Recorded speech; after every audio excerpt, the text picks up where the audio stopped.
Hello, this is your friend, Velma Hagar, and I have two very important things to talk about today. But before we do that, see that subscribe button down there? Just hit it and hit that little bell. And then every time I do a video, you will get a message. I've gotten so many new subscribers this month. I don't know what happened. You know how I've been crying, how I got as many today as I got, this month as I got this whole year. I don't know what happened. Good God. Okay, thank you. I'm climbing up that ladder. Okay, now if we could just get my book to become a #1 bestseller, I'd be happy as a clam. So order my books, Hidden Treasures in Secret Places and Hidden Treasures in Dark Places. Honest to God, you guys, you will love them. I promise you. I am blown away by those books. Every day I read them myself and I go, I didn't even think I wrote that. I didn't even think I knew that. Anyway, they really are good. I'm not kidding. If you don't have them, I have not had one person, not one person ever, out of the thousands that have been sold, say to me, I didn't like that book. Every one of them love it. All right? Get them. Now, the first thing I want to talk about, and see if I have time for both of these things, is going to be hate. Oh, I read this thing, and it was in a revised edition of the King James Version Bible. And it was so powerful, right out of the Word. In fact, I don't have it here. Yeah, I do. I've got it right here. We're going to read it right out of the Word, because you know what? I want you to hear this statement. Now, remember, it has been, how do I say? They say it to make it easier reading, but this is what I took right out of the Bible. Hate in our thoughts generates a deadly poison in the body that kills if it is not neutralized by love. Where there is hate, there can be no health, no success, no happiness. Hate works evil to him who holds it, and hate is the thickest veil of all. Now, you wonder why some of these liberals don't see what's going on and they're still hanging on to their liberal. It's hate for Donald Trump, I think, that's blinding them. Because my God, look, if for no other reason, you should switch parties. I mean, you know, for me, it's the abortion thing, but maybe you don't agree with me on that, so okay. But what about these doggone people that are coming across this border? Do you know what they're doing right now? Millions of them have come across that border. This administration has allowed them in. Do you know what, you guys? They got their army right here in our land. Their army, and I guarantee you, they're going to attack us right here. They're letting them come in our border. Now, let me just ask you this. You're a liberal. You love Biden. Do you approve of that border? Do you really approve of having that open border? I mean, even if you hate Donald Trump, my God, open your eyes. That is so dangerous. We're in danger right now. I mean, even if they could shut it down now, they've already allowed millions of them in. God, you guys, don't vote this same regime in there again, please. I mean, we're in trouble. Okay, hate blinds people.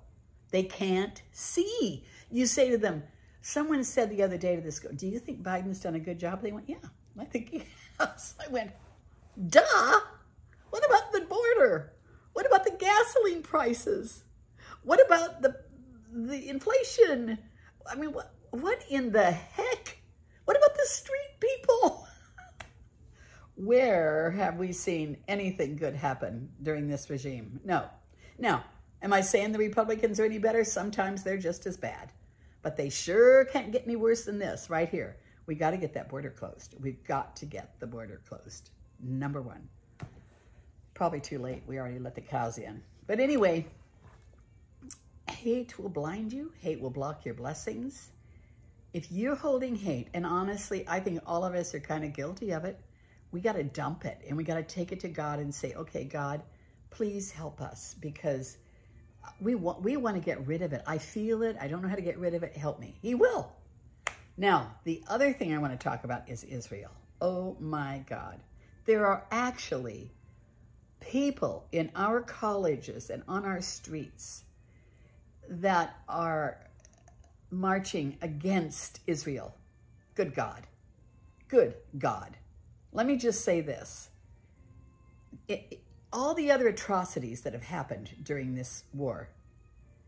But do you know, if you're one of those that are, I would stop, because you never, ever, ever want to come against Israel. God says, I will bless those that bless Israel, and I will curse those who curse Israel. Now, if you don't believe in God, you can go ahead and do it. It doesn't change the fact that you're going to have a curse fall on you, though. It will, because God's people are God's people, whether you like them or not. Israel belongs to God, and he gave them that land. It belongs to them. Now, you talk about a ceasefire. You people that are marching and you want a ceasefire, let me tell you something. If a ceasefire happened right now and both sides put down their weapons, there would be peace. And if the Palestinians put down their weapons, there would be peace. But if the Israelis put down their weapons, there would not be peace, because that's who's picking the fight.